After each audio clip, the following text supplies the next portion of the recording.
माँ Saraswati coaching centre में आपका स्वागत है। आइए क्लास 10th का नियामक ज्यामिति का VVI क्वेश्चन है। बोर्ड में पूछने वाला क्वेश्चन है। बोर्ड ऐसा ही क्वेश्चन को पूछता है। अब क्या है, अब सिलेबस समाप्त होने के बाद ऐसा ही क्रैश कोर्स का नमूना पेश किया जाएगा।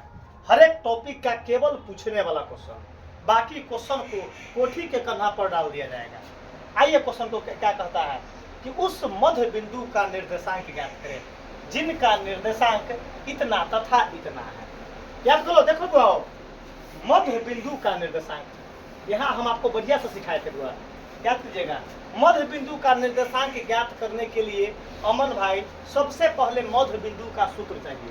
मध्य बिंदु का सूत्र, अगर वो सूत्र न मालूम होगा तो हम कैसे मालूम चलेंगे कि क्वेश्चन क्या कह रहा है।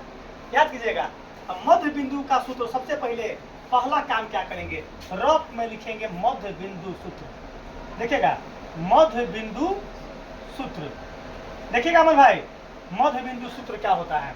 तो सबसे पहले अगर हम x का आंसर निकालेंगे तो x1 प्लस x2 बटा में 2। अगर y वाला आंसर निकालेंगे तो y1 प्लस y2 बटा में 2। इसका मतलब कि मध्य बिंदु सूत्र है। देखिएगा, तो मध्य बिंदु सूत्र के लिए अमन भाई हमारा x1 x2 चाहिए, y1 y2 चाहिए। मतलब हमको मध्य दिमाग लगाना है। देखिए मैथ भारी नहीं है। इसका मतलब मध्य बिंदु का निर्देशांक निकालने के लिए x1 और x2 चाहिए, y1 और y2 चाहिए। तो सबसे पहले एक डायग्राम बनाएंगे। देखिएगा, इसका नाम हम दे देंगे A। चलिए डायग्राम ना बनेगा तो आंसर ना बनेगा, डायग्राम ना बनाएंगे तो लड़का से कभी कही कि सर जी डायग्राम पर आंसर बनता है, नहीं डायग्राम पर ना बनता है। अब सबसे पहले हम काम क्या करेंगे, इसका निर्देशांक चलिए जो है इसका A 2 4, इसका नाम क्या दे दी B 6 और 10। देखिएगा अमन भाई, A का कोऑर्डिनेट कितना है, निर्देशांक 2, 4।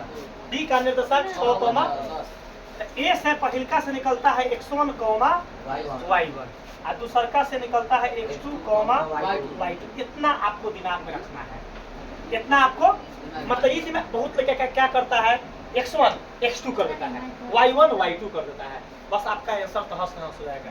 बोर्ड में पूछने वाला क्वेश्चन है हुआ।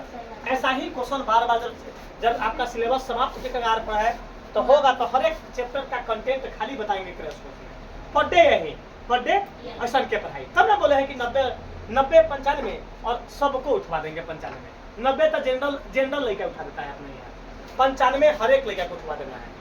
आइए सबसे पहला काम क्या करेंगे, जो है क्या लिखेंगे वो हो मध्य बिंदु सूत्र। क्या लिखेंगे वो मध्य बिंदु सूत्र से, मध्य बिंदु सूत्र से। और मध्य बिंदु सूत्र क्या बोलता है, x का आंसर कैसे निकलता है, x1 प्लस x2 बटा में 2। अब बताइए x इक्वल टू x1 का वैल्यू कितना होगा 2 प्लस x2 का वैल्यू कितना है 6 बटा में 2। 6 को 2 को बटा में 2, कितना आंसर आया 4। सेम इसी प्रकार y का जो आंसर निकलेगा तो y1 प्लस y2 बटा में 2। आइए देखिए y1 कितना हुआ, y1 का आंसर कितना हुआ वैल्यू 4 प्लस y2 कितना है वो 10 बटा में 2।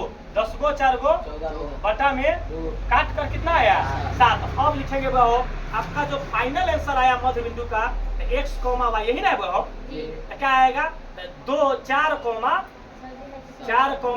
7। यही आपका मध्य बिंदु का निर्देशांक निकलेगा।